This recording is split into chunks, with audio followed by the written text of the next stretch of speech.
Just like the street lights lit this town, like a fire in a blaze, gotta burn it down. Can't be afraid to leave this out.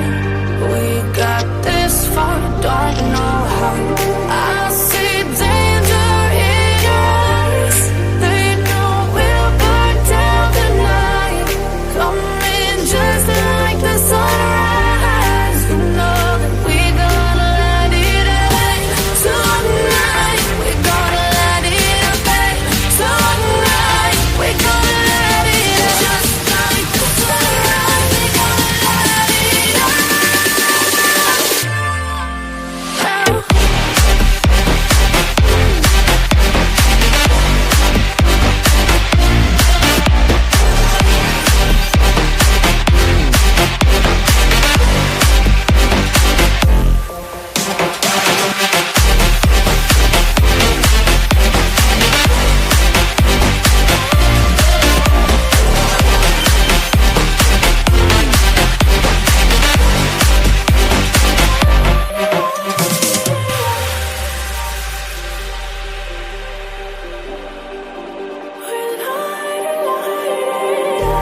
Just like a spark that's breaking out.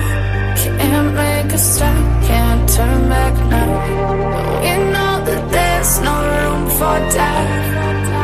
No, we can't turn back now.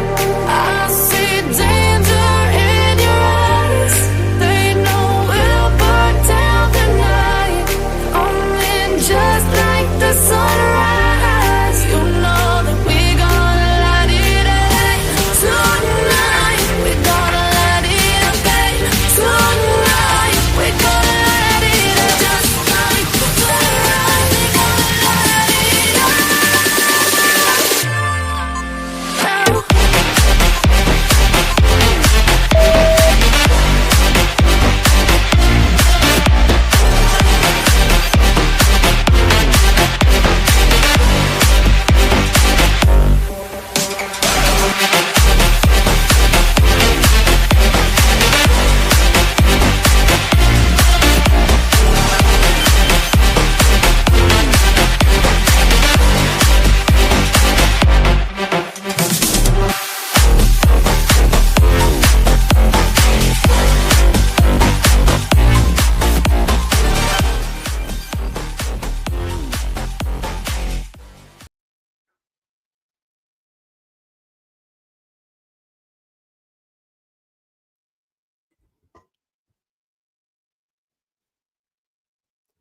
Good afternoon, everybody. Welcome in. Welcome in, everyone.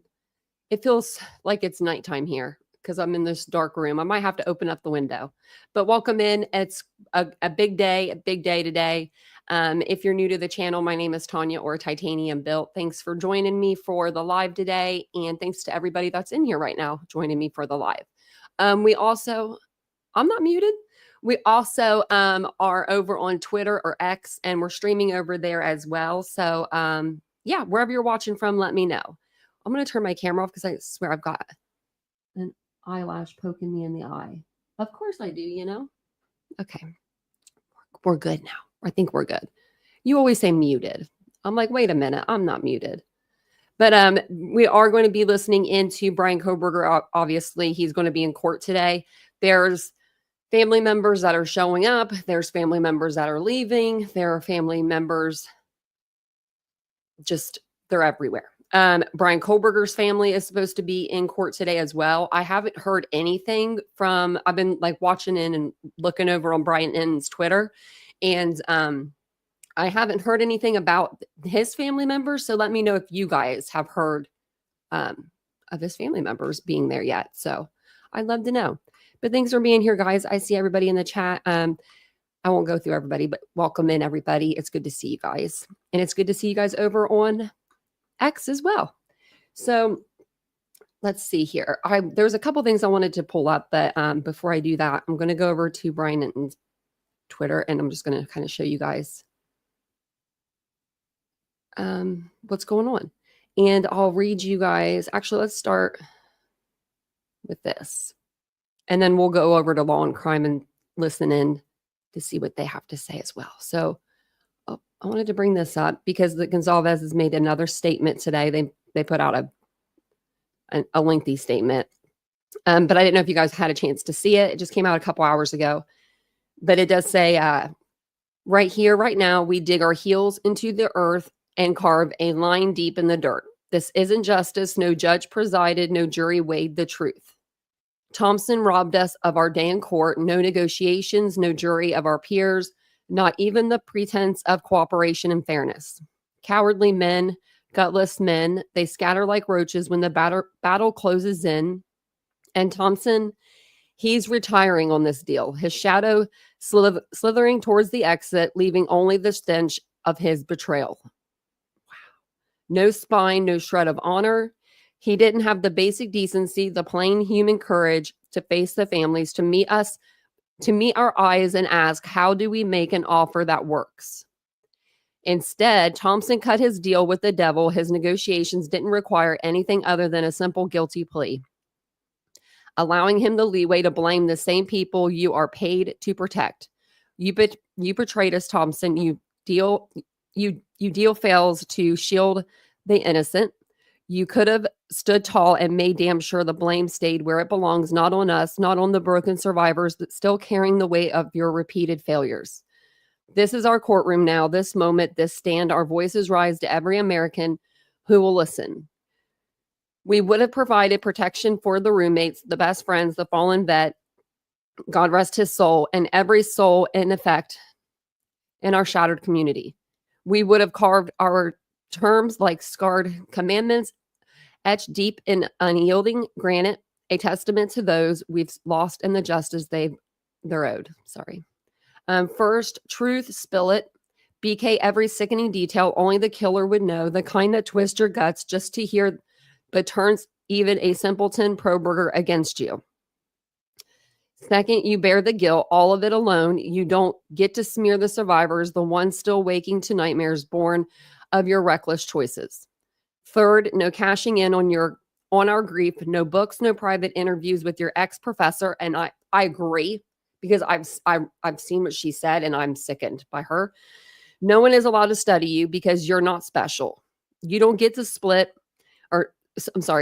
on our kids' graves by making this all about you. And I could not agree more. Only Hitler can step into this void, mend this wreckage Thompson left in Lataw's so-called justice system. This is what murder victims' families' negotiation looks like. It's ugly, it's raw, it's wild, it's anything but easy. Yet you, Mr. Thompson, didn't even bother to negotiate with us. So this is all we have left. There is no more time for us to wait for you to make a stand, so we stand in your place. Kaylee Jade Gonzalez, we love you, baby. You deserve better than this justice system. Your soul is not Thompson bargaining chip. We do not accept his plea deal signed in your name. We're screaming for you as loud as we can.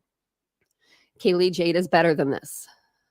This is our last shot. Judge Hitler, you are our only hope that our child murder isn't granted control over his destiny in our children's names. You take control of this deal and make it right because now you own it. Yeah. They're mad. I mean, they have every right to be. They have every right to be. Incredible. Incredible. I couldn't agree more. I saw it, I didn't get to see the interview, but I read what it was said. And Dr. Ramsland's like, well, maybe he did it because maybe I had some part in that. Maybe he looked to me and was like, I don't know. She was just it was more of herself. Look at the Papa Roger, rest in peace. 2022 to 2025. Oh my good gosh. Okay, so I'm going to go over here to Bryan Enton. I'm going to go down to a little bit down here so we can see. Yeah, so right here it says, I asked Dr. Ramsland if she wants to study her former student, Bryan Kohberger. I've been thinking about that for 2.5 years. I would. This is my work. If he wanted to do that, I would. Get out of here. And this. He did his schooling online, okay? When I did my schooling online, I never met up with a professor, and this was during COVID. So tell me when they were meeting up and really knowing each other. Because we looked into this. So Dr. Ramsland says, looking back, some of the things that interested Bryan Kohberger now gives her pause. This is the same thing we've all already known. She says he wanted to study offenders and their thought process was. Well, we know that. We've known that. And then she says she wonders, did I inspire him in some way? Are you kidding me? Get out of here. You're trying to make $1.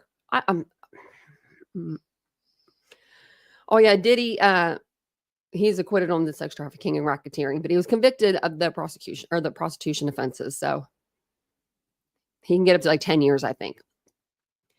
It says Ethan Chapin's family just arrived at the courthouse. They are such a wonderful family. And then 34 minutes ago, the Gonzalez family arrived. Steve walked the family in the front of the courthouse. They all went inside, but Steve is now leaving. He said yesterday he couldn't be in there. And, you know, maybe he's too upset. I mean, I hope he's able to like calm down maybe and be in there for Christy and stuff. But I can understand if he has to step outside. I mean, you know, he doesn't want to go to prison. And it says, Steve Gonzalez outside court says the prosecutor made a deal with the devil. Now, I'm wondering if Steve's outside because he's waiting to see, like, if he could see Bryan's family show up or something. You know what I mean? Like, one father talking to another father. I could see him doing that. Like, just, you know. Why does it say resume? Okay, it just says, now it says court will resume shortly, but it didn't even start yet. So, we'll go over, let's see, are they saying anything along crime?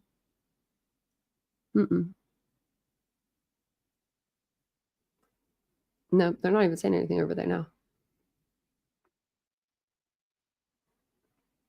Let's see. I saw that they were playing stuff earlier.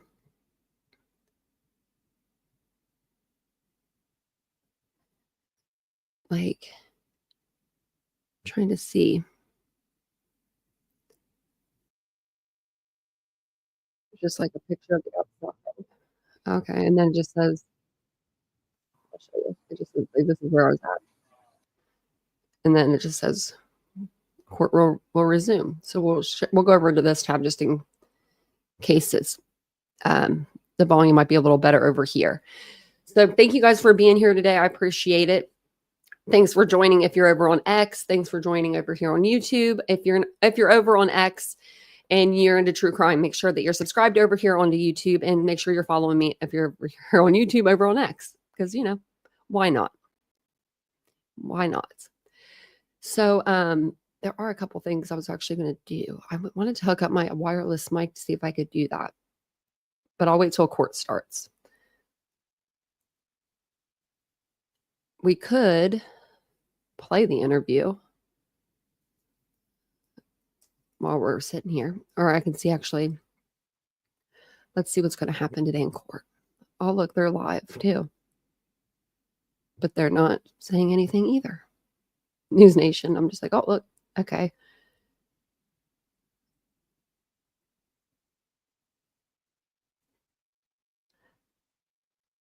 Okay, this is the one I was going to show you. Because I was curious to know. Okay.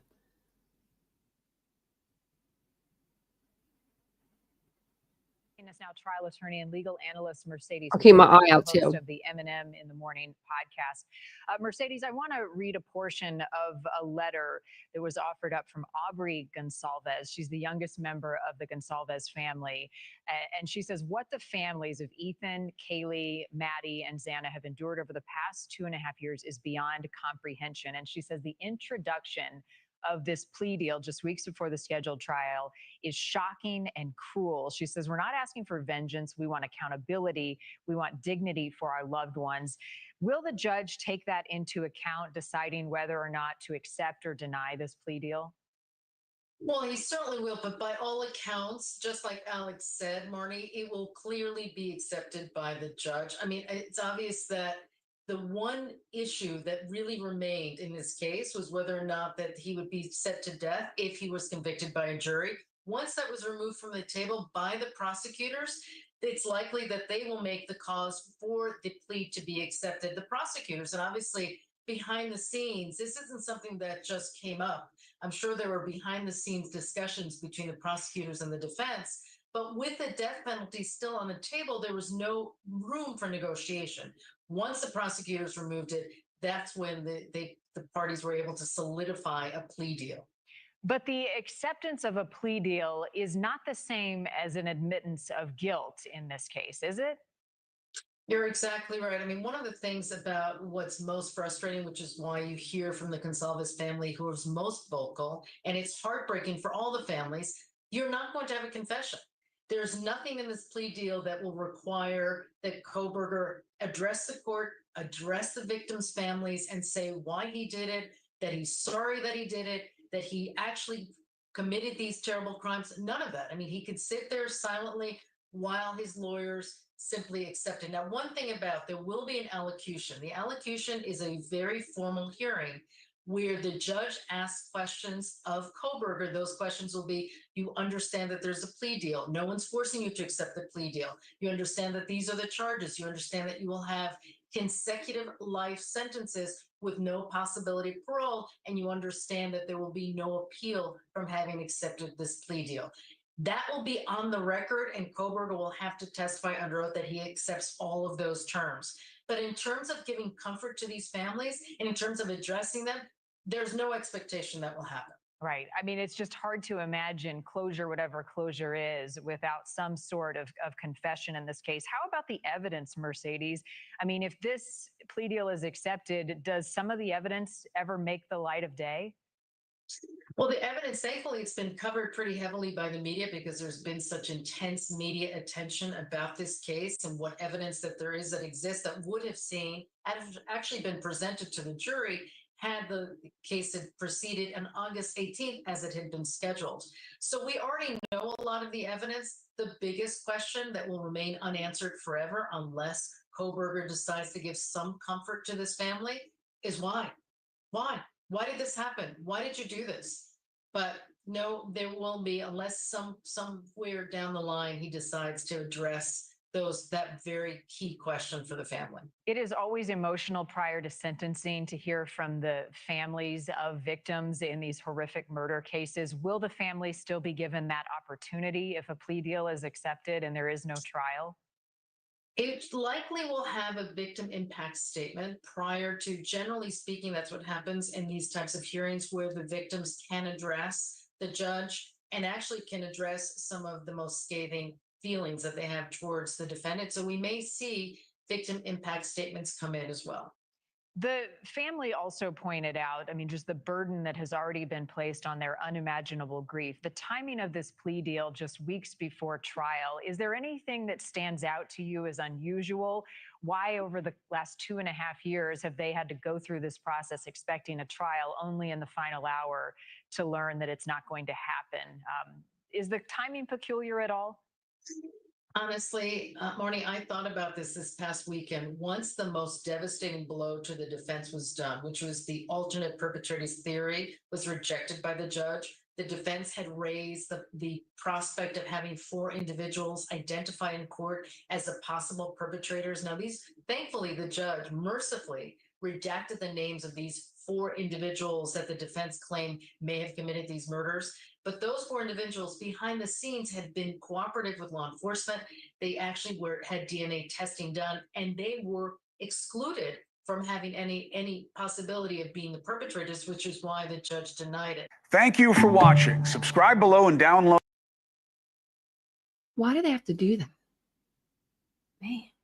Okay. Oh my man, my camera's off.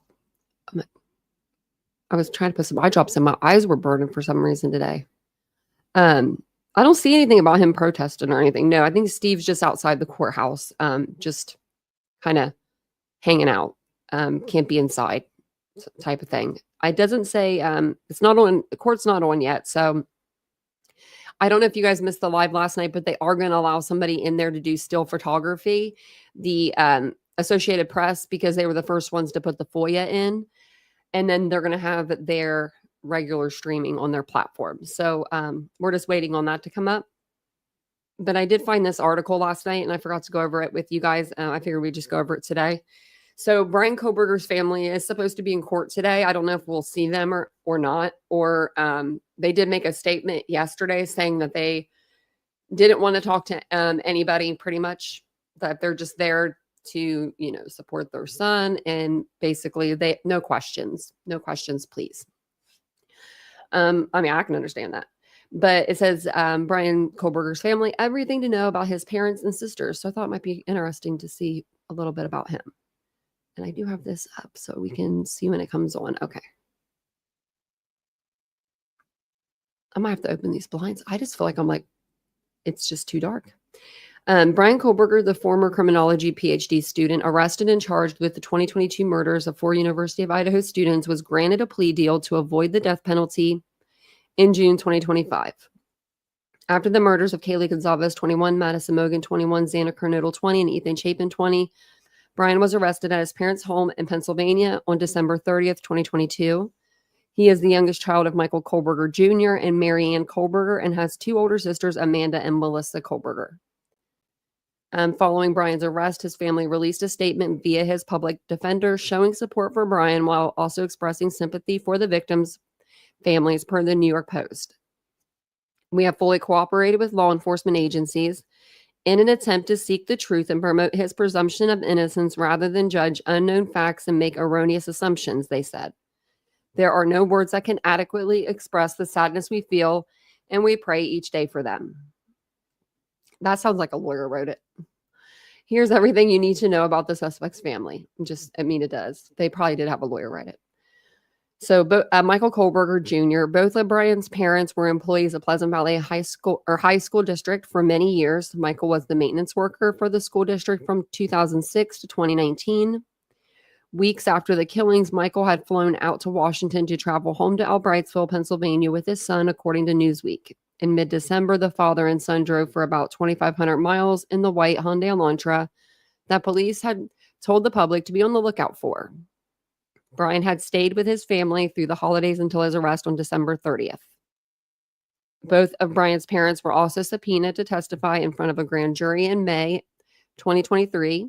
Sources told the news organization that an attorney for them tried to have the subpoena thrown out, but he was unsuccessful. So they weren't working with law enforcement like they said they were, because, they were trying to fight the subpoena. Following the Idaho murders, it was revealed that Bryan had been arrested in 2014 on misdemeanor theft charges for allegedly taking his sister's phone. It was Michael who had contacted law enforcement about the stolen property. Bryan did not serve jail time for the incident. Mary Ann Kohberger was also employed at Pleasant Valley High School District until 2020. She worked as a paraprofessional assisting special needs students. Besides her work in the school, Mary Ann occasionally wrote letters to the local paper, Pocono Record. In June 2022, she wrote one reflecting on school shootings in America. She shared a poem that her daughter had written about the tragic shooting in Uvalde, Texas. As she sat this morning reeling from yet another school shooting, I found myself wrestling with which actions need to be taken to stop all the madness. What is the answer? Gun control measures, mental health intervention. Mary Ann wrote to the paper, as I read the poem, I thought, whatever the solution, I pray we consider the children before the gun. And then it says, there's not much to really know about these people. Apparently, Amanda Kohberger, not much is known about Bryan's older sister, Amanda. Following her brother's arrest, it was reported that both she and her sister, Melissa, were fired from their jobs in March 2023. While it's unclear what Amanda did for work, she was once an actress with a single credit in the 2011 horror film 2 Days Back. Has anyone watched that movie? I haven't watched it. We should watch it. I mean, it's probably cringy. Melissa Kohberger, in a letter to the Pocono Record, Mary Ann wrote that Melissa worked as a mental health therapist in New Jersey. As I mentioned earlier, her mother has also shared a poem she had written about the Uvalde elementary school shooting, which left 19 students and 2 teachers dead and injured 17 others. Like her sister, it was reported that Melissa had been fired from her job. Not much to know, It's supposed to start at 1, but we're just waiting. It usually takes forever. Usually it takes a little while. I don't know why it says court will resume shortly, because it didn't even start yet. But yeah, we were just waiting. And welcome in, everybody.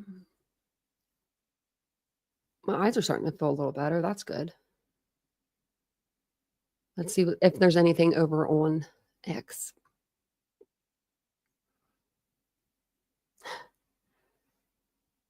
Oh, look. Ooh. This is going to put like a little damper in, I feel like, in this friendship relationship, because, Maddie's dad's saying that he supports the decision, and then you've got Kaylee's family that doesn't support it. I don't, you know what I mean? Like, that must be hard. But they did put out a statement. I'm going to retweet it. It's a really pretty picture of her. This is just a really pretty picture, like flyer and stuff. It says, our family continues to ache for Maddie, and we have spent well over 2 years grieving and focusing on healing from the trauma of losing her. The plea deal the prosecution has proposed is one that punishes the perpetrator of this horrendous crime, protects the public from further harm, and allows all of us who knew and loved these 4 young people the time to grieve without the anxiety of the long and gruesome trial, years of appeals, and potential for mistrials along the way. We thank Bill Thompson and his team for their dedication and painstaking work that forced the perpetrator to admit his guilt. May we all protect our peace in whatever way possible, unite in the community, and focus on joy. Please do an act of kindness in Maddie's honor this week so a glimmer of Maddie's light may live on. That's sad. Yeah, they won't be doing any interviews. Yeah. And so did Kohberger's family. Now, they may change their mind. I mean, afterwards, after they hear everything, or, whatever happens, they may change their mind. But I can understand not wanting to do any interviews. This is like, I'm so freaking anxious. When I came on here, I was like shaking, I was like shaking so bad. I'm like, oh my gosh. Usually, don't need anxiety medication during the day. Usually take it right before bed.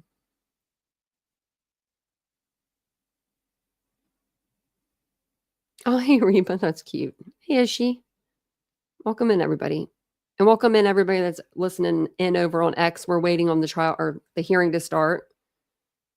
Just refresh it there a little. Chat is disabled for the stream. I probably disabled the chat too. Okay, let's see what else we can find. That's sad.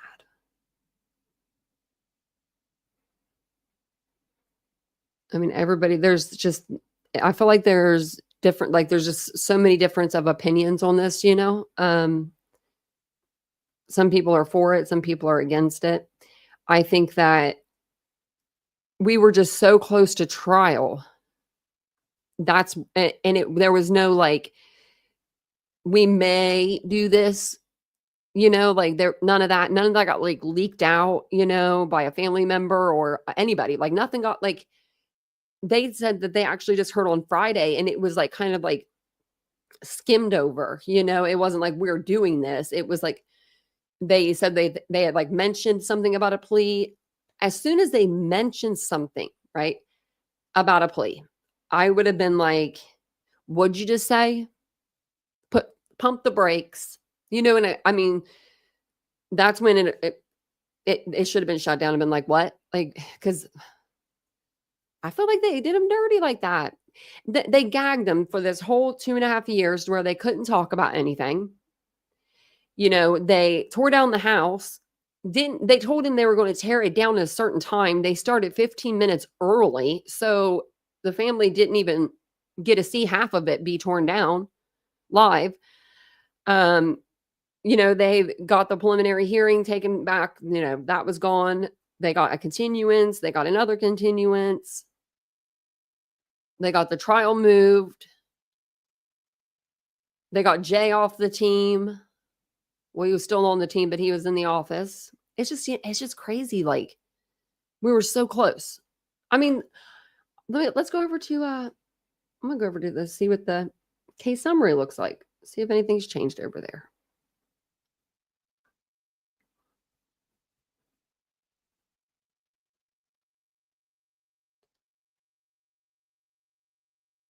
Still on there. Okay.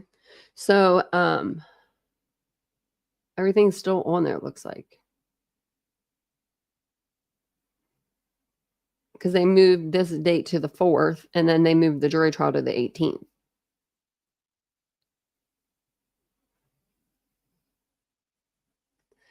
I wonder what's taking so long.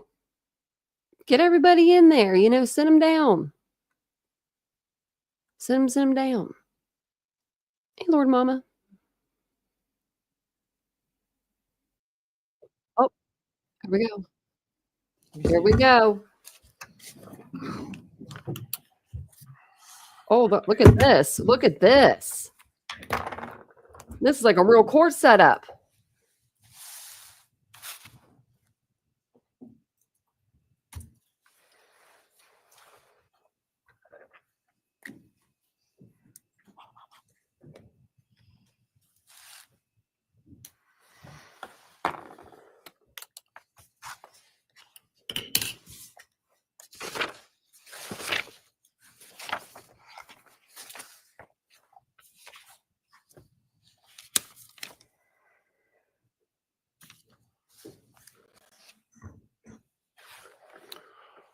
All right, this is CR 0124316665. Defendant is present in custody with counsel, Ms.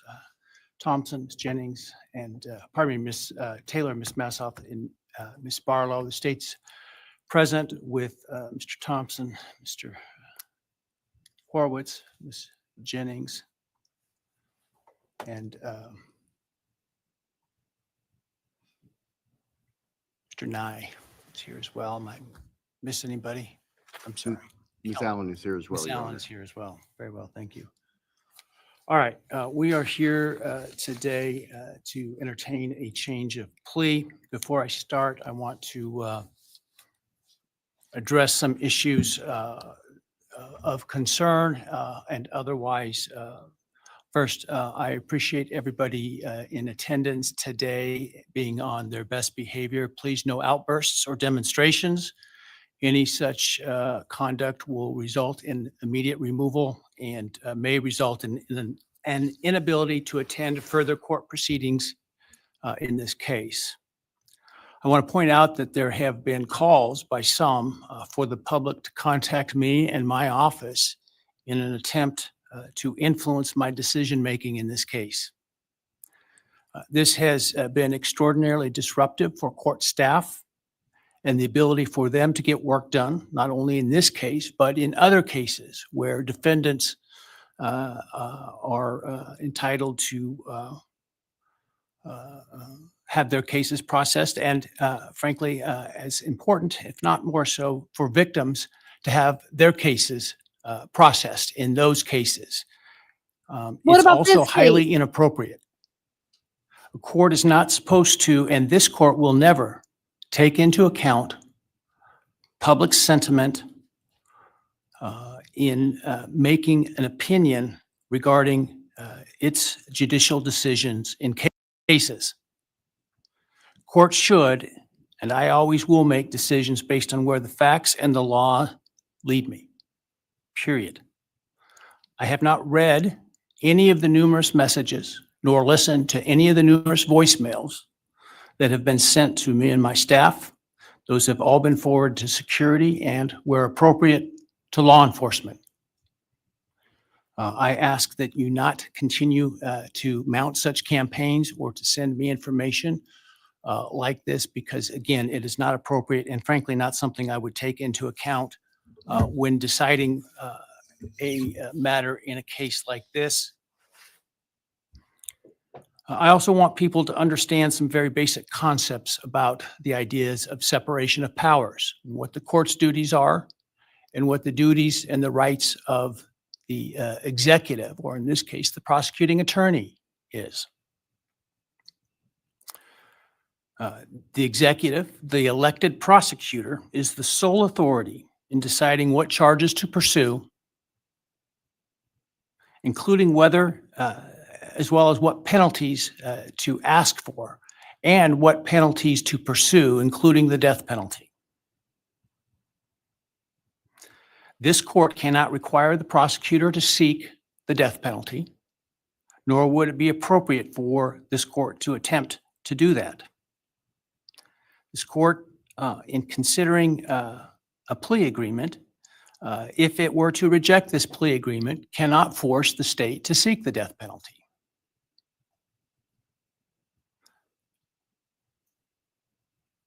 My role and power in considering a plea agreement is extremely limited.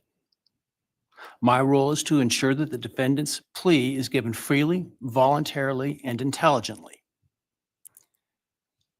If those things are met, I can only reject a plea, such as the one in this case, where I'm not being asked to agree to the sentence in advance. I can only reject it, for example, if the defendant does not meet or admit to all of the elements of the crime. That is, I can ensure what is called a factual basis to the plea. Finally, I want to offer my apologies to all the families, including the victims' families, the families of the defendant, for the short notice for today's hearing, and I'm sure what must have been the hurried efforts to get here. I, like most everyone else, learned of this plea agreement Monday afternoon and had no inkling of it beforehand. Prior to that time, I was under the belief that this case was proceeding to trial, as had been indicated, and my staff and I were busy continuing to work on preparations to have potentially 10,000 citizens of Ada County come to jury duty starting in mid-July, with the questionnaire process in mid-July. It was, once I learned of the defendant's decision to change his plea in this case, it was important that I take the plea as soon as possible because of the extraordinary administrative efforts that were otherwise attendant to the process of this, getting this trial potentially underway on time, and including the significant process of bringing, again, potentially up to 10,000 jurors to come in and fill out juror questionnaires prior to the beginning of the voir dire process. And so it was important that we, if we're going to go down this road, do so expeditiously so that we can avoid those costs and expenses associated with that. Otherwise, if it was not going to result in a plea, or if for some reason the plea were to fall through today, that we could continue diligently towards trial at the time specified. And so that obviously required that we act quickly. And so some folks may have not had the amount of time that we would otherwise allow for them to travel here. And so, again, I apologize for that. Wow. Yeah. Well, I want to so money. make people aware that during the hearing, if you are to leave the courtroom for any reason, you will not be readmitted during the hearing. Also, when we finish the hearing this morning, I ask that the public and media wait in their seats until the victims' families and the defendants' families and others are escorted out of the courtroom before you start to leave. So they are there. Finally, I want to acknowledge the trial court administrator and her staff, the Ada County Sheriff, and the Ada County 4th District Marshal Service for the huge lift that they've accomplished in preparing for and orchestrating this hearing today, as well as to all the security attendant today that you see, and some of whom many of whom you don't see, with less than 48 hours notice. And so I appreciate the hard work that they've been doing. Frankly, some of them while they were on some vacation prior to the trial starting and had to call that short. And so I appreciate very much their professionalism and dedication. All right. That said, let's move to the business of today. I understand the state and the defense have reached a plea agreement in this case. For the record, I have a written plea agreement which indicates in sum, the defendant will plead guilty to all 5 counts in the indictment: burglary, felony, and first-degree murder, 4 counts. The state and the defendant stipulate, that is, that the defense is not free to argue for a lesser sentence at sentencing, to the following. The defendant on the burglary charge will be sentenced to 10 years fixed, and that the defendant on counts 2 through 5, the 4 counts of first-degree homicide, on each count would receive a fixed life sentence, all 5 of those counts to run consecutive to one another. Defendant, as part of the plea agreement, waives his right to appeal, as well as his right to appeal the sentence and his right to seek leniency or reconsideration of the sentence under Idaho Criminal Rule 35.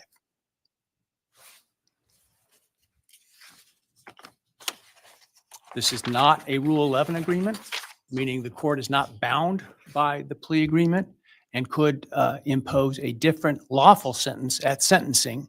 The stipulated agreement between the parties is the maximum on each count. So theoretically, the only thing the court could do would be a lesser sentence at sentencing. But the defendant is not free to ask the court to do so under the plea agreement. Are there any other material terms of the plea agreement that the parties would like to make? Obviously, the plea agreement, the written plea agreement will speak for itself and be part of the court record. Not from the state, Your Honor. Thank you. No, Your Honor. Thank you. All right, very well. That's the first time they didn't speak. All right. Ms. Taylor, have you had sufficient time to discuss this case and all of its ramifications with your client? I have, Your Honor. Have you discussed fully with him his rights, defenses, and possible consequences to him of the guilty plea? Yes, Your Honor. Have you been able to do all the discovery you feel necessary? Yes, Your Honor. And have you informed your client of the importance of providing the court truthful and accurate answers in taking this plea today? I have. Have you apprised your client of any and all offers and counter offers and answered his questions about those? Yes, Do you consent to the entry of the plea today? I do. All right, Mr. Kohberger, I need to ask you some questions this afternoon, or I guess it's this morning still. I do this to ensure that you so that I am assured that you understand the nature of the charges to which I understand you're going to plead guilty, as well as the possible consequences to you of your guilty pleas.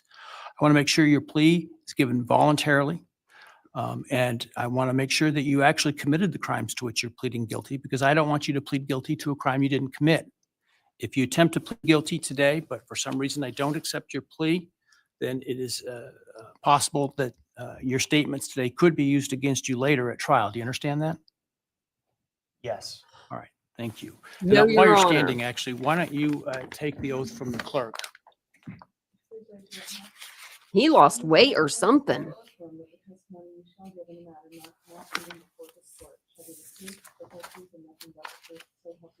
Yes. I think his waist is And Mr. smaller than Kohberger, mine. just to make it easier, you don't need to stand when you speak to me. I appreciate the sign of respect, but for convenience, you can remain seated, all right?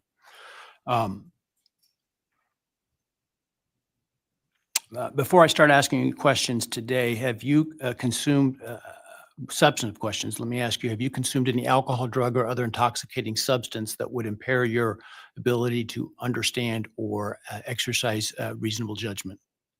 No. You feel like you are thinking clearly today? Yes. All right, I want you to understand what the possible penalties are for each of the crimes to which I understand you're going to offer a guilty plea today.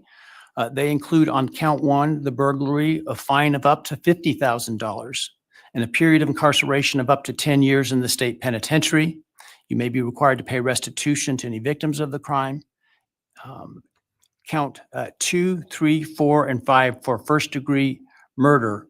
The consequences include a fine of up to $50,000, a period of incarceration of life imprisonment, which is a requirement of a sentence, that it be a life sentence with a mandatory minimum sentence of at least 10 years on each of those counts. In addition, you would be be potentially responsible for a fine of up to $5,000 to each of the victims of your crime, to be enforced in the form of a civil judgment, to operate as additional punishment. This is in excess of any restitution or fines that the court could order. And again, you may be required to pay restitution to the victims of the crime. You would be required to provide, as to counts 1, 2, 3, 4, and 5, a DNA sample and a right thumbprint impression, and potentially pay for analysis of those samples. You would lose any right to possess, purchase, or carry a firearm, the right to serve on jury duty, the right to hold public office, and the right to vote. Do you understand the charges and all those possible consequences? Yes.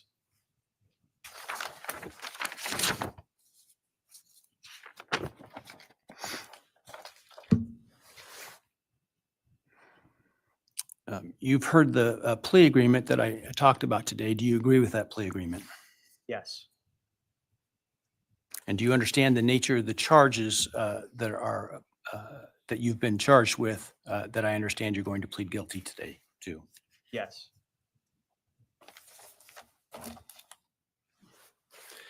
As as I indicated, I'm not bound by the plea agreement, but the plea agreement is for the maximum on each count.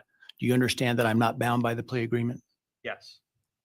Has anyone promised you that I would be lenient or easy on you if you pled guilty? No. Has anyone threatened you or anyone close to you to get you to plead guilty? No. Is anyone other than the state's agreements with respect to the plea agreement, has anyone promised you anything in exchange for your plea agreement? No. Has anyone told you to be untruthful in answering my questions today? No. Has anyone offered you a reward of any kind other than the plea agreement in order to get you to plead guilty today? No. Man, that autism just comes and goes, huh? Follows direction very well. Are you pleading guilty because you are guilty? Yes. And counsel, obviously there have been a number of motions filed to suppress evidence in this case. Other than those filed, are there any other motions that you felt were available with respect to Rule 12? No, Your Honor. And Mr. Kohberger, you understand that by entering the guilty plea in this case, you would be giving up your right to appeal any decision this court made, as well as your sentence. Yes.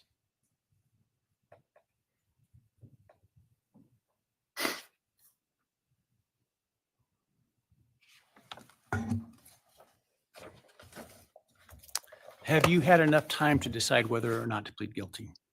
Yes. Are you pleading guilty freely and voluntarily? Yes. Given your choices, do you believe it's in your best interest to plead guilty? Yes. Have you discussed fully the matter of pleading guilty with your attorney, and are you satisfied with the advice you've received? Yes. Has your attorney advised you to your satisfaction about what your rights are, what your defenses may be, and what the possible consequences to you of your guilty plea are? Yes. Has your attorney done everything you've asked them to do? Yes. Are you satisfied with their representation of you? Yes.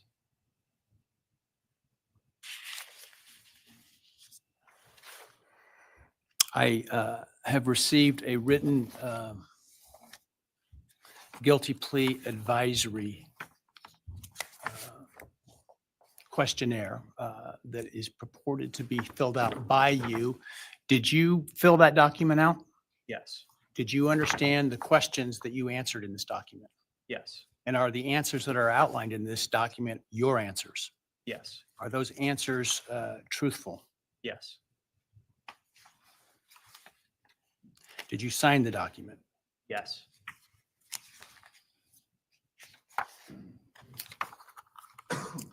And this document outlines many of the rights that you have in this case.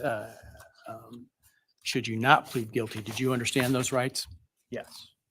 They include a right to a jury trial. Do you understand that? Yes. They include a right to the presumption of innocence. Do you understand that? Yes. You have the right to require the state to prove your guilt as to each element beyond a reasonable doubt. Do you understand that? Yes. They include a right to confront your accusers and cross-examine witnesses presented by the state, including by utilizing the subpoena power of the court to accomplish that. Do you understand that? Yes. You understand you would have a privilege against self-incrimination and a right to remain silent, meaning you would not be compelled to testify if you did not wish to, had you not pled guilty. Yes. You understand you're giving up that privilege and those rights that I've just outlined by pleading guilty. Yes. All right, I want you to understand what the state would have had to have proven at trial had you, to the crimes that you're pleading guilty to, had you, if you didn't plead guilty. Let me find the document. Hang on a second here. All right.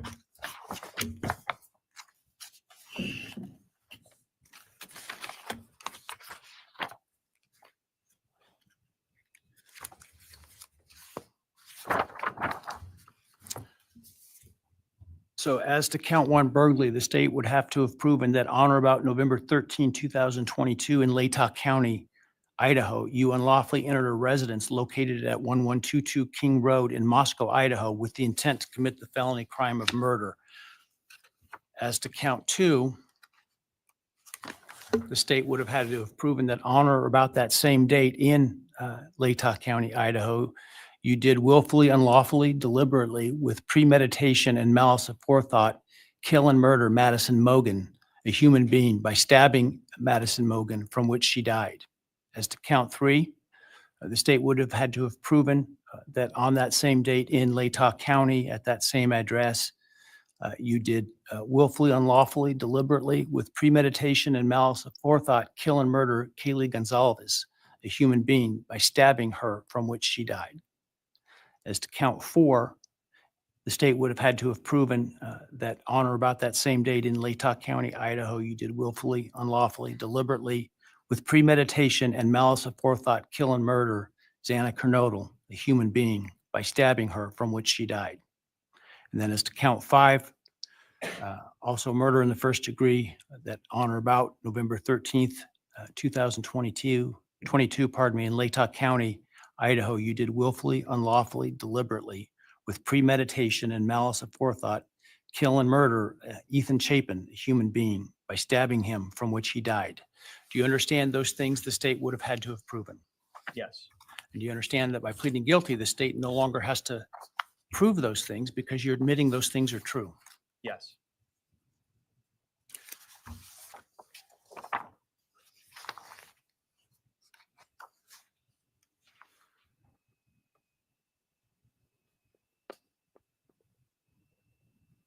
I want to also make for the record, the defendant has provided with the guilty plea advisory form a document entitled Written Factual Basis that purports to have the defendant's signature dated 1 July 2025. Did you sign that document? Yes. And did you agree with the written factual basis that is included there? Yes.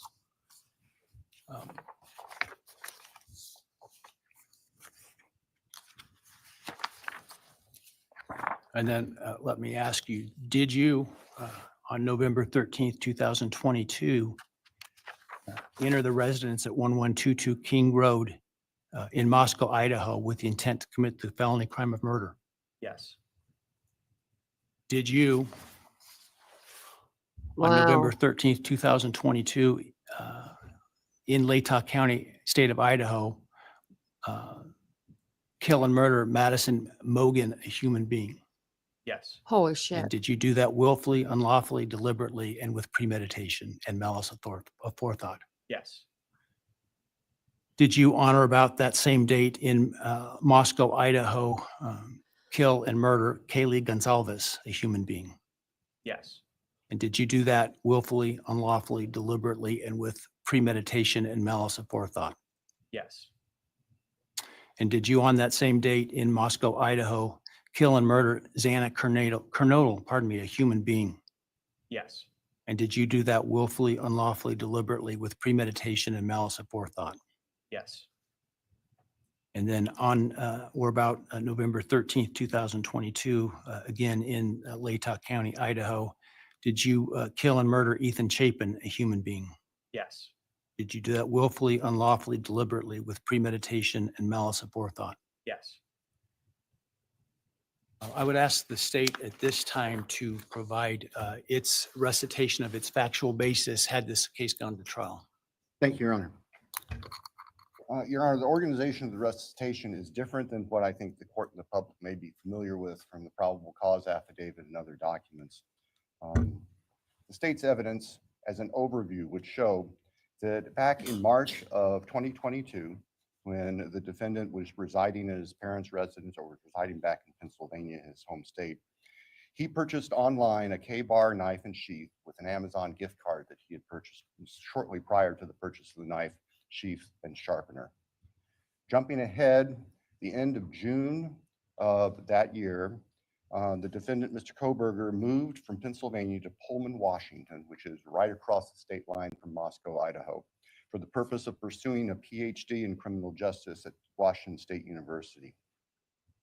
The state's evidence would indicate that beginning July 9th of 2022, Mr. Kohberger's phone began connecting to a cell tower that serves the area of the 1122 King Road residence in Moscow, Idaho. Now, I will acknowledge for the court and all present that there are many residences in that area. It's a dense population of mostly college-related occupants. Between July 9th of 2022 and November 7th, the defendant's phone connected to that particular tower during late night, early morning hours, 10 p.m. to 4 a.m. on approximately 23 times. Now, I will acknowledge also, we do not have evidence that the defendant had direct contact with 1122 or with residents of 1122, but we can put his phone in that area on those times. In the interim, on August 22nd of 2022, Lake Tahoe County Sheriff's Deputy Darren Duke conducted a traffic stop in the early morning hour or late evening hours, about 11 p.m. On the west side of Moscow, on the Moscow-Pullman Road. This was a traffic stop of Mr. Kohberger's car, which turned out to be a 2015 white Hyundai Elantra with Pennsylvania plates. During the course of the traffic stop, Deputy Duke was able to obtain Mr. Kohberger's name, Bryan Kohberger, his phone number, and his address, which at that point was an apartment address in Pullman. We then move to the early morning hours of November 13th, 2022. The state's evidence would show that early morning hours on that day, Mr. Kohberger's phone left his Pullman residence, which is an apartment in kind of the central northwest part of Pullman. That phone was then subsequently turned off at approximately 2:54 a.m. and remained off until approximately 4:48 a.m. on Sunday, the 13th. I don't know why they're echoing. The state's evidence would include at trial video surveillance of a business on the Moscow-Pullman highway just across the state line from Moscow. It would show a vehicle matching the description of the defendant's Hyundai Elantra entering Moscow at approximately 3:02 a.m. Compiled surveillance that the investigators put together from businesses and residents then show the defendant's car, the white Elantra, as I've described, circling the 1122 King Road area, that neighborhood, 3:30 or so in the morning.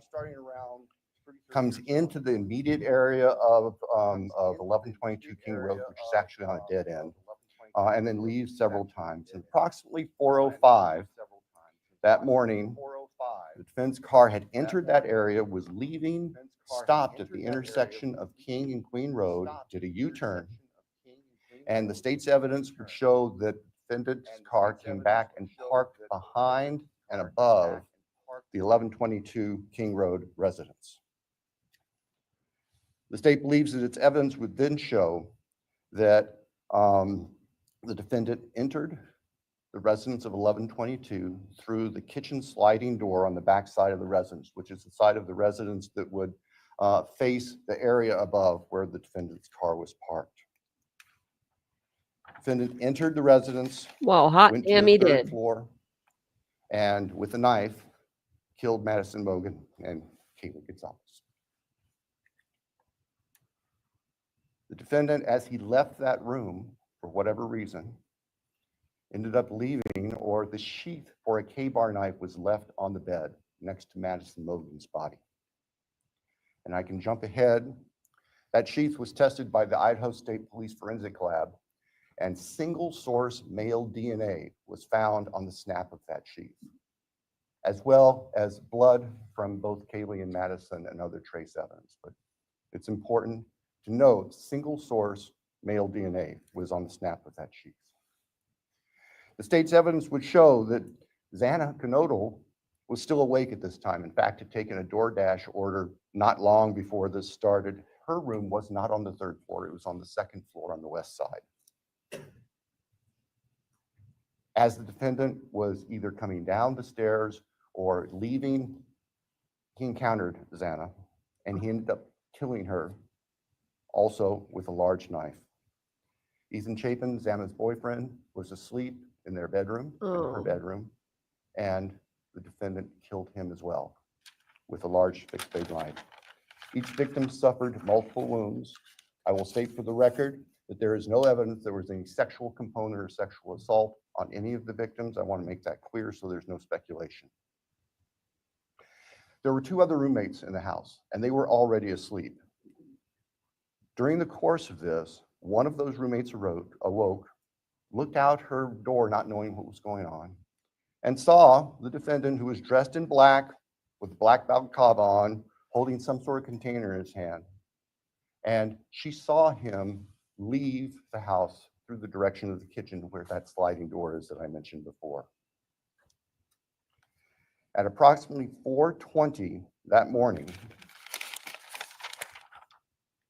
so this would have been 15 minutes or so later, the defendant's car is seen on a surveillance camera for 1112 King Road, which is immediately next door to the west of 1122, leaving the area at a high rate of speed.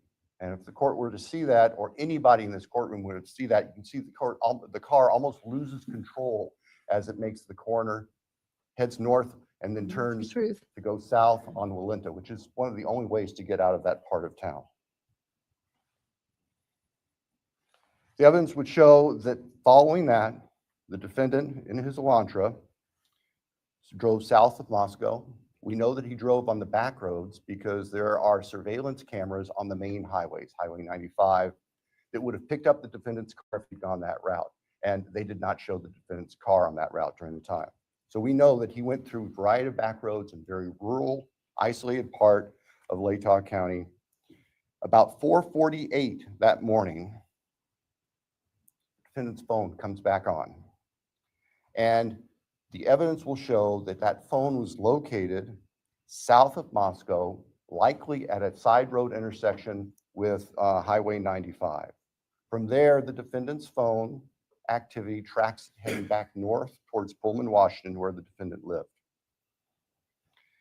About 5:26, starting approximately 5:26, various surveillance cameras in Pullman, Washington pick up the defendant's vehicle as he enters Pullman from the south and heads north and slightly west towards his apartment, where he arrived at approximately 5:30 in the morning.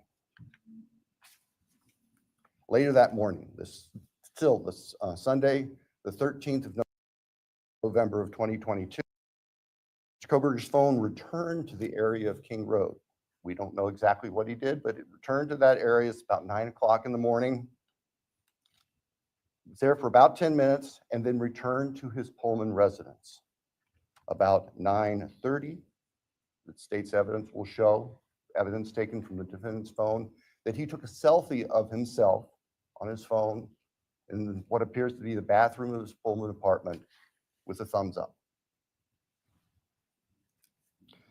The defendant's phone then went to the Lewiston-Clarkston Valley, approximately 30 miles south of Moscow and Pullman. And the defendant is actually seen with his car at various businesses down there. This area is the confluence of the Clearwater River and the Snake River. Lewiston is Idaho's seaport. Large bodies of moving water down there. In addition to tracing the defendant's activities, as I've just outlined on the 13th and leading up to the 13th, the state's evidence will show that following Sunday, November 13th, 2022, business records show that the defendant began searching for a K-bar knife and a K-bar knife sheath, as the state believes, to replace the one that was left at the scene of the murders. The evidence also will suggest that there were at least attempts by the defendant to delete or alter his purchase history on Amazon, where all these transactions had occurred. Later that week, the state's evidence will show that Mr. Kohberger went to what we would call DMV, motor vehicle licensing here in Idaho, in Pullman, to change his car registration from Pennsylvania to Washington. That's of note because Pennsylvania cars do not require a front license plate. The vehicles seen on the surveillance cameras of the defendant's car showed it didn't have a front license plate on it. At the time of the traffic stop by Deputy Duke in August, it was Pennsylvania plate, no front license plate. Mr. Kohberger proceeded to finish his semester of studies at Washington State University and returned to Pennsylvania for the holidays.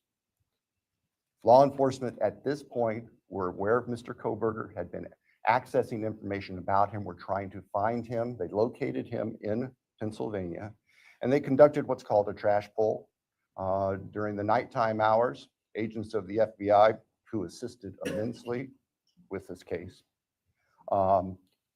working with the sanitation department back in this neighborhood in Pennsylvania, took trash that had been set out on the street for collection, sent the contents of that from the Pennsylvania residence of the defendant's parents to the Idaho State Forensic Laboratory, where the lab experts there were able to identify DNA on a Q-tip as coming from the father of the person whose DNA was found on the knife sheath that was next to Madison Logan's body in the bed.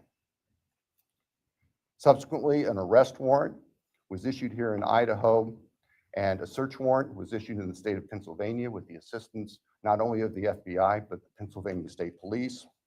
Mr. Kohberger was arrested at his parents' home to return to Idaho. Upon his return to Idaho, a DNA sample was taken from him, and it matched the DNA found on the knife sheath next to Maddie's body at the crime scene. I can tell the court, and the public, the weapon itself, the knife, has not yet been recovered. I can tell the court that the defendant's apartment in Pullman was searched, as well as his office. Spartan would be a kind characterization. There was virtually nothing there. Nothing of evidentiary value was found. And of course, we are now talking 6-8 weeks after the time of the killings. In Pennsylvania, the defendant's car was seized, and it was actually pretty much disassembled internally. And it also had been cleaned. There was a bucket of cleaner right beside it. I think we can all look to our own cars, in those compartments in the doors. We try to keep them clean where you put stuff. There's always some degree of crud in there. They were spotless. The defendant's car had been meticulously cleaned inside.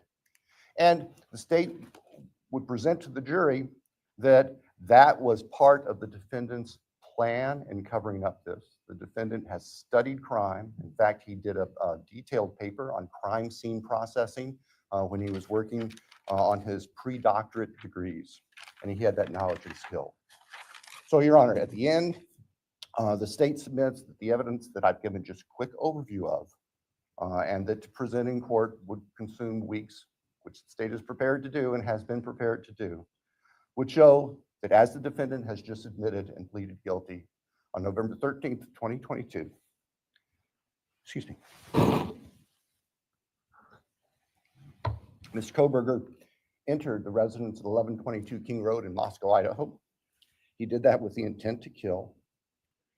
We will not represent that he intended to commit all of the murders that he did that night, but we know that that is what resulted, and that he then killed intentionally, willfully, deliberately, with premeditation, and with malice forethought, Maddie Mogan, Kaylee Gonzalez. Ethan Chapin and Santa Cruz. Thank you. Thank you. Oh, wow.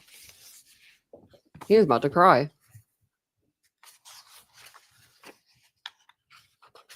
All right, based on the state's proffer and importantly, based upon defendant's explicit admission to committing these crimes, the court finds there is a factual basis. Therefore, with respect to count 1, burglary, felony, how do you plead, Mr. Kohberger, guilty or not guilty? Guilty. As to count 2, murder in the first degree, as it relates to the murder of Madison Mogan, how do you plead, guilty or not guilty? Guilty. As to count 3, as it relates to murder in the first degree for the murder of Kaylee Gonsalves, how do you plead, guilty or not guilty? Guilty. As to count 4, the first degree murder of Xana Kernodle, a human being, how do you plead, guilty or not guilty? Guilty. As to count 5, the first degree murder of Ethan Chapin, a human being, how do you plead, guilty or not guilty? Guilty. Right. The court will find that the defendant understands the nature of the charges and each offense and the possible consequences to him of his guilty plea. Court finds that there is a factual basis for the plea and that finds the defendant believes the plea to be in his best interest. I find that the plea was given freely, voluntarily, and was intelligently made. I accept the plea. I direct that it be entered. I'll continue the matter for sentencing in this case. I think it was mentioned on the call Monday afternoon, the defense wishes to waive a pretrial investigation. Is that accurate? Yes, Your Honor. The state also? Yes, Your Honor, the state does not believe pre-sentence investigation is needed, given the evidence that is available. We want to, though, make sure that all of the victims have the opportunity to make statements to the court at sentencing. Absolutely. And certainly both the state and the defense may present whatever sentencing memorandum and other documents you wish me to consider. The victims will be given an opportunity to provide the statements that they wish to at sentencing. Do we need more than 1 full day for sentencing? I do not believe so, Your Honor. We have numerous victims, and we have victims who share unique perspectives on this, and we want to make sure that they all have time to express their feelings to the court. But I believe that if we can start perhaps 8:30 or so in the morning, that we should be able to complete it all in 1 day. Defense agree with that in terms of the time frame? Yes, Your Honor. All right. So as it happens, we have some time reserved in this case in July and August. The week of July 22nd is available. I don't know if that's too soon for the parties or the next week, the week of August 4 is available. Any preference? Your Honor, we're prepared as soon as the court wants to schedule it. The state, I believe, would be prepared on the 22nd. We've told the victims' families that we're looking at approximately those dates. All right. So because of the plan to bring in so many jurors to fill out questionnaires, I had ordered that no other trials could take place in this courthouse the week of July 22nd. And so we will use that in terms of the sentencing date because of what I'm sure will be the significant interest of the media and the public and the logistics that will be required to make that happen. Without trials going, it'll be a lot easier to do that. So let's pick that week. Why don't we pick July 23rd with the idea that if for some reason we don't finish, we could continue into the 24th. We'll start at 9 in the morning. Does that give your team enough time, Sandra? 9 in the morning? All right. Any concerns with that date? No, Your Honor. Thank you. No, sir. All right. Take them Any away. reason why I should not rescind the non-dissemination order at this time? You're right. I think that given the history of this case, it would be best if that remained in place through sentencing. So we have time to make sure there's the ability to completely answer questions. That would be the state's preference and recommendation. We'd have no objection for the order to remain in place through All right, sentencing. I will, at this point, the idea to keep it until sentencing, which time it would be withdrawn in order to give the parties the space and time to prepare to meet what I'm sure will be the deluge of media requests. That's at least my preliminary decision at this point. We can always revisit if it seems to be, for some reason, I should. That said, obviously, I don't think the defendant, a bond was ever set for the defendant. Were it, it would be revoked. The prior order allowing him to come in civilian clothes is revoked, given his plea and no longer the presumption of innocence. And in fact, now the actual conviction for the crimes. We'll He will see you in your continue to be orange held at the, jumpsuit. Jail pending sentencing. Is there anything else today? No, Your Honor. Thank you.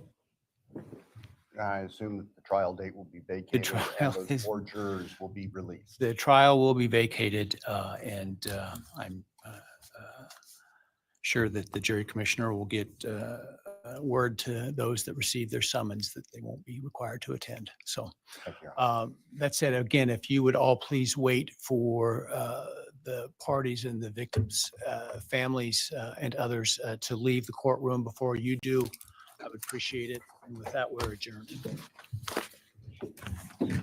All right, please.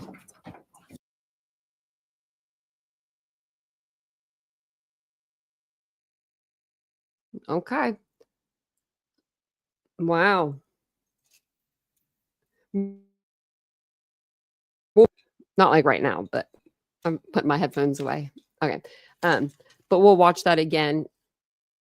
Let me make sure my audio's on. But that way we can get them, you know, we can get through it again. Because I feel like it's a lot. I don't know about y'all, but I cried a little. I got a little pissed off. Still a little pissed off. Still want to cry a little. Actually, I want to cry a lot, but I'm not going to. I'm just not going to do that. It's different when you actually hear him say it, though. Like, that was hard. Like, but we kind of, like, it was kind of like Bill was just reading from the PCA. And, like, I feel like we didn't get anything extra, you know, but the judge is going to disseminate things. So I was actually putting in another FOIA because I've done a FOIA before, but they rejected it because they had non-dissemination order. So that's what I was doing. Whenever he he cut off, I was like, crap, I was trying to hurry up and put that in so that way I don't forget. But of course I put it in a folder that I don't know where I put it. I think this is it.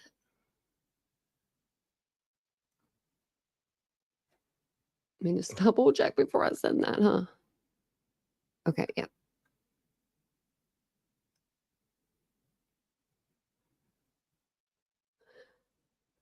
Okay, sent it. So that's sent. We'll see what they say. Yeah, Bill could have done better. I wish that he would have had to have said, you know, just said a couple things, you know, maybe like told us where the murder weapon could be found. If that's in fact how he did commit the murders. I mean, like, and I didn't really need like details, but it would have been like, you know, why did he sit down? Like, what's the reason for that? Did they know? Does the prosecution think that's where he like derobed, like took some of the clothing off, or did he just get in the car and then just clean it that well? Like, you know what I mean? Like, where if he just put like a shower curtain on his seat just to absorb, you know, what he would have on him, because he said that like the tracks were even like picked up, like he was out there. Okay, I am so sorry, but you know his parents had to know something was up. But if you're taking your car apart to clean it, that's a little obsessive, right? Like, I'm obsessive compulsive, pretty bad. But I've never taken a car apart to clean it. You know, like the baseboard, like, or like the track, like the tracks and stuff. Like, yeah, we're going to have to listen to that again and go through it, because I just feel I feel robbed, and I feel like the victims' families got robbed. Should have had Judge Judy. Oh, shoot. Shit. And then, you know, you hear like the professor all of a sudden, like she didn't even wait until this court date, right? She was out there talking last night, like finally, she's like, finally, I'm allowed to talk about this. Me too, Aries. I had like a whole thing, you know, like a whole thing planned. I had like a thing planned for the summer. I hate that. I actually have autism, unlike Bryan Kohberger, obviously, because he looked like he could follow direction pretty well there. And I'm ADHD, so, and I think it has something to do with me being blind. So I'm not going to even complain about that part. But I swear when something changes, like in my schedule, like even if it's something small, like I can turn into like it could just put me in a bad mood, and I don't know why I'm like that, but I just cannot accept change, and I'm just trying to deal with it right now. Like I'm kind of like, this is a different kind of change, you know? No, Curtis, they're not going to make, nope, that was it. That was basically, they're going to do sentencing, and they may ask him if he wants to, they'll probably ask him if he wants to say anything before he's sentenced. He doesn't have to say anything. Do I think he'll say anything? Probably not. The empath in me thinks, yes, he'll say that he's sorry. But the logical side of me, hearing what we've heard so far from him, he's a man of few words. So he'll probably say he has nothing to say. Or Ann will say that for him, because he might not even say that. But I do hope that Steve got the strength to go back in there today. And if he didn't, that's perfectly fine. But I do hope that he has the strength to go in and make a victim's impact statement, because I think that that will make it'll start the healing process for them in a way. It's what they got, and it sucks, right? It's freaking horrible. Can you imagine if this was like your child? And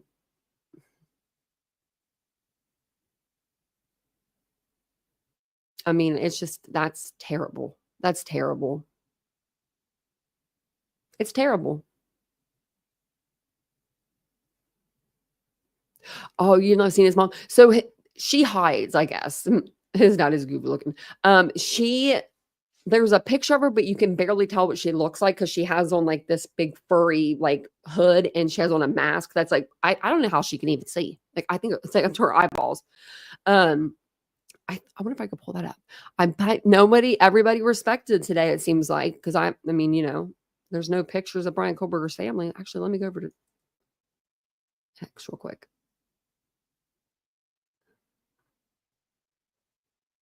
Judge Hippler's trending now. Okay, let's go to the latest.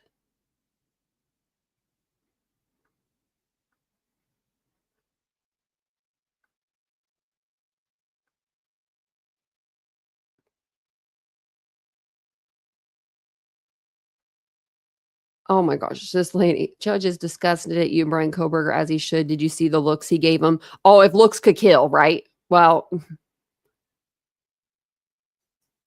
that was kind of a dumb comment, I don't think that he looked at him any other. Anyway, then he's looked at him the last 6 months or whatever we've been over here in this court. Let me see if I can pull up his parents.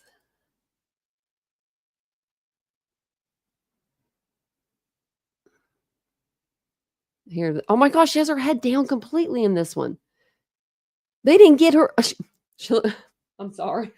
She reminds me of like a crow. Every time I look at this picture, I don't mean to be mean. I don't mean to be mean, but that's the vibe I'm getting from her, because this is the picture. So,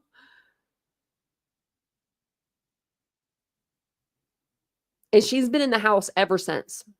Like, Daily Mail got new pictures of him. Actually, I think he's wearing the same shoes, but they're just old. Yeah, look at this. Oh, he just been doing a lot of yard work. Hold on. Oh, wait, I went to the wrong one. Let me see if I can open this. Looks like he just outworn the shoes. Yeah, His dad is goofy looking. Like, how are you seeing anything? Like, look at this picture.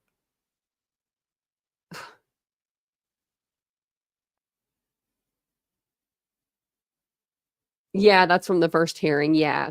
We don't have any other pictures of them at all. Just the ones from the first hearing. Yeah. Yeah, I don't think anyone got any pictures of them today. They asked them to, like, be courteous. I feel like in this case, the press has done an awesome job at actually respecting parts of this investigation. You know what I mean? Like when they were bringing out the victims' stuff to put into the U-Haul, it was, you could hear a pin drop, you could hear a snowflake fall on the ground. You know what I mean? Like everybody was just very quiet. If they were recording, they were extremely quiet, and they were very like, just they're like trying to, accept the moment, like accept what was happening, just kind of like all of us, just there to witness it. And then a lot of people ask, why wasn't there like pictures or anything when they took the bodies out of the house? Well, that's because nobody really knew about the case, I think. And I think that they were being very like mindful of that kind of stuff. So yeah, I do feel bad for his parents. I really do. I mean, I wish that they would come out and they could go out and live their life, because like his mom's literally been shut in for the last 2 years or whatever. So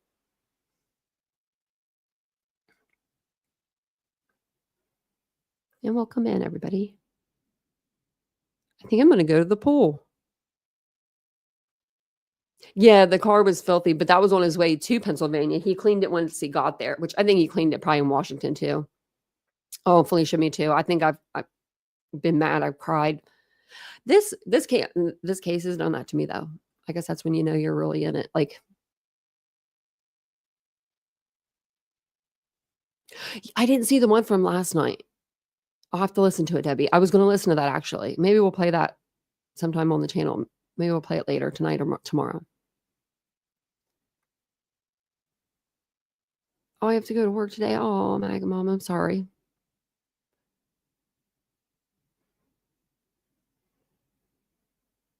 Oh, hell no. At 27, your parents are not responsible for your actions. No. No. But they would still blame themselves. He's the baby. You know what I mean? Like, I don't know. I could do no wrong at 27 in my mom's eyes. I mean, I should have. But I couldn't. Like, yeah. If my mom was alive right now, I mean, I would be able to do no wrong still. No, she wasn't really like that. She pointed out my dad was like that. She would just be like, don't tell your dad.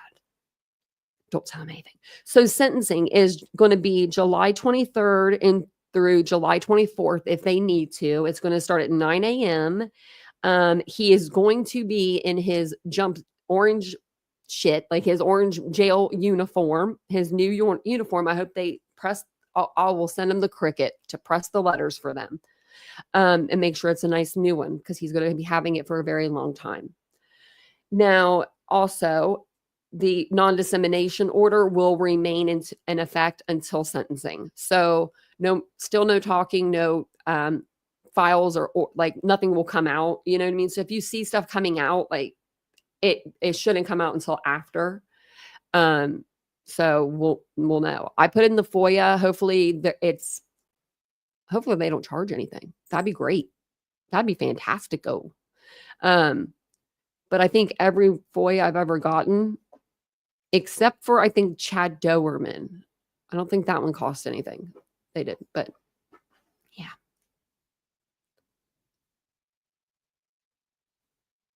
And I'll go, oh, thanks, Maga Mama, for the super sticker. That's very sweet of you. Thank you. Very kind.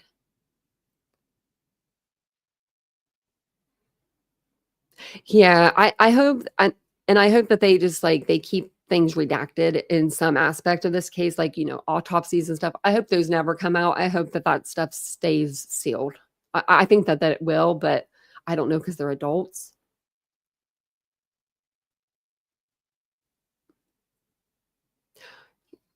Thank you. I appreciate it. That's true. I think that I don't know what they'll have him wear. Maybe he'll be wearing the like the t-shirt and the pants. Well, because normally in prison though, they don't give you don't get like, you have to pay for your white t-shirts, you have to pay for your socks, you have to pay for your underwear. Even in jail too.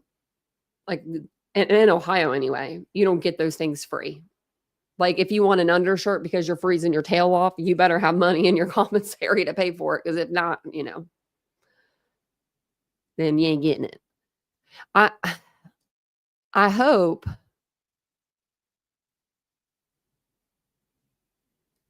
I mean, I wonder when they're going to move him. I guess after sentencing, and then he'll get moved. I'm assuming to the Idaho State Corrections. Thank you, Willows. Thank you for the super sticker. That's so nice. Let's see, actually. Idaho. I guess that's what it is. I mean, Idaho State Correction. Yeah.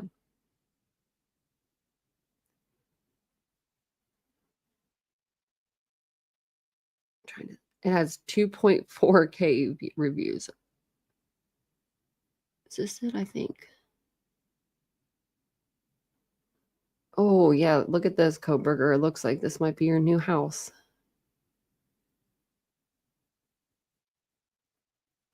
We're hiring. Look at that. You could have been on the other side of the fence, but you're not.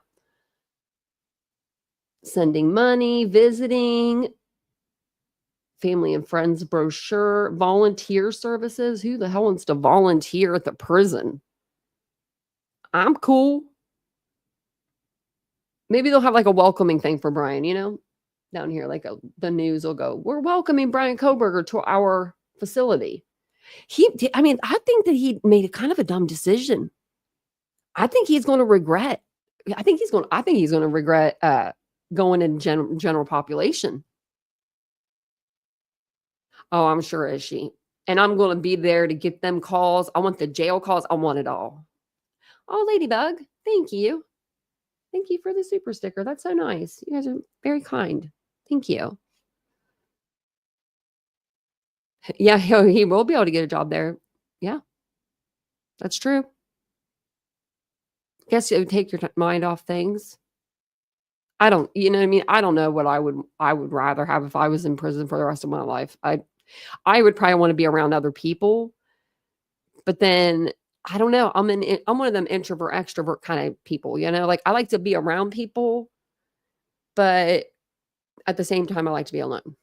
Like I like to go out and be around people, but then I'll put like my headphones in or something, like don't talk to me, but I like to look at people. I like to people watch. We'll have to send him a little letter once he gets there. Yeah, he better not, baby girl. I mean, he really could. He was doing pretty well with all the questions and answers that he had to give. No, not once, Your Honor, but that's whatever. That's why I win court cases and he doesn't. Like the one I'm just talking about the one with my dog, which they're both over here snoring. Oh wait, one left. She was snoring and then she pieced out on us. Where's Riley? I guess that's my cue to take them out. Oh man, I feel like I need to stretch today. My other dog's sleeping. Oh, she just woke up too. Look at her. She's actually looking up for once. You look cute. She's yawning. Where'd your sister go? I swear she better not be doing anything crazy. Maybe justice will prevail there.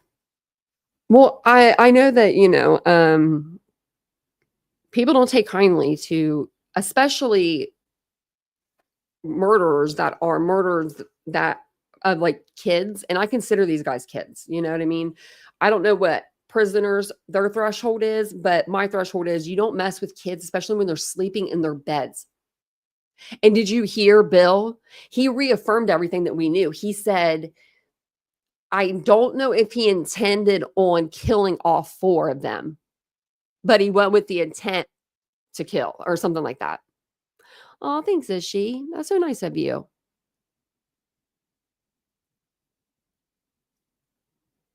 Yeah, I know. I have actually have a Cash App and I have a PayPal for once. I didn't have a PayPal on my channel forever. Thank you so much. I appreciate it. Oh, and I love your new picture with your dog. Your dog's so cute. I bet that dog is it a barker? It looks like it would be a barker. Like those dogs, those big fluffy dogs, they always seem to like be playful and they like to bark. I think they're cute. Did he say there was a container? I didn't hear that. I did hear he did say slider door, but we don't know because Bryan didn't say that for sure. So I'm still sticking out hope for that front door. Now I have questions. Why was the front door open at 8:30 in the morning then? And did that neighbor just maybe mistake that? I don't know. Maybe they did. I'm just so curious. I think we'll find out more and we'll I'll be here to read the documents to you guys. And if there's anything I could do it to make more visually like, that like better for everyone, I'll do that. We'll do like everything we need to do. We'll do our own dang experiments like we used to. I wish we could have seen the little dollhouse. Maybe they'll put out a picture of it. You know what I mean? Like maybe they have a picture of it. We could see that. Nothing about Murphy's hair. Like, yeah, it didn't say that it came back, because they did say that they found it underneath, like they found it underneath his computer pad though. That's just like, that would be like crazy random. You know what I mean? Like it was probably like just maybe something he picked up just in the air or something. I don't know.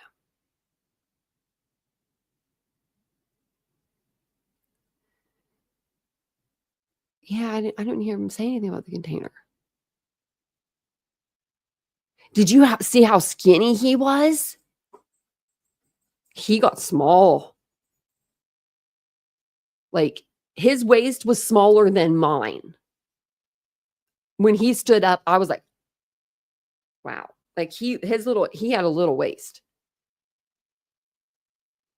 Yeah, the prison will give him his diet. Yeah. So we don't know if it was Murphy's or not. We just know that they found a dog hair underneath his computer pad or like a pet hair. And they were going to test it, but then they never said today.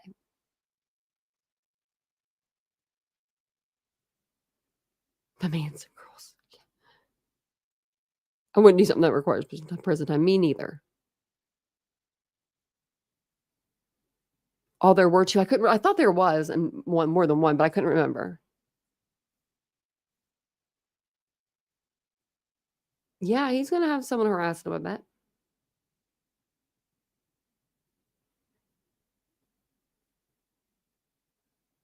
Oh. Well, maybe he's just eating. He's got to be eating something, right? I mean, he could be eating commissary food, but he wouldn't have any way. He would have to have like, he couldn't get a lot through commissary because he doesn't have like a microwave or like stuff that like you would have like in a prison, right? In jail, it's mostly like snacks and stuff you get through commissary. So wonder what he would eat other than like the you can't even eat the cakes that they give you because like if the cake has milk and egg, what the heck's he eating? Bread? I don't know. But he would have nowhere to like heat the top ramen up because like they don't normally in jails have like a microwave, I don't think. I don't think they do anyway. Jet set. I hope he's scared. I do. I hope he is. I hope, I mean, I do hope he was scared. And I wonder before I get off here, I'll keep this in your mind. Did they sit all the family members together on that one side? Because I think they did. That would be nerve-wracking. If I was like a family member, a daughter, a sister, a mother, a father, I just, that would be nerve-wracking. Being in the same space as the person, like that person is admitting to killing your daughter, your son, and their parents are right there. Like, it would almost be like, I would want to say something to him. I'd want to say, how did we get here? Like, you know what I mean? Or like, I don't know. Maybe they can find a common ground. Shit. I mean, one's bad and one's not, you know what I mean? But like, it's crazy. I do feel bad for his parents. And I do hope that people will leave him alone and they don't make their lives a living hell. And his sisters too, because his sisters did not commit this crime and they shouldn't be punished for their brother's actions. Right. You know, like that's just craziness. So, but I may come back on later tonight. I'm not sure yet, but I will let you know either way in the community post. I'm going to take the dogs on a walk, and then I'm going to go to the pool because I've not been to the pool in like a week because it's been raining. So I'm going to lose my tan. I'm so stinking dark. I just looked at myself. I'm like, I'm dark. But thank you for being here today. I do appreciate it. I'll be back on probably tonight, or if not, I'll be back on tomorrow. Thank you guys for being here, and I will see you guys all in the next live. Bye, guys.